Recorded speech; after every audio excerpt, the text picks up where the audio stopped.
এই ঘোর কলিযুগে আমরা প্রায় একরকম অশান্তির মধ্য দিয়েই জীবন কাটিয়ে চলেছি, তাই না? কিন্তু মনে শান্তি আসার জন্য একটু সময় বার করে যদি আমরা ঈশ্বরকে ডাকি, তাতে দোষ কোথায়? তাই আমরা পুরোপুরি নিজেকে ঈশ্বরের চরণে সমর্পণ করে দেব, তারই উপর নির্ভর করব, তার কাছে ব্যাকুল হয়ে কেঁদে কেঁদে মনের দুঃখ জানাবো আর বলবো, আমায় শান্তি দাও, আমায় তোমার দিকে নাও। এরকম ভাব করতে করতে আপনার মনে শান্তি আপনিই চলে আসবে।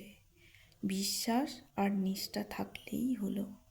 জয় কৃষ্ণ কালী মায়ের জয়, জয় সোনা মায়ের জয়, জয় মঙ্গলা মায়ের জয়।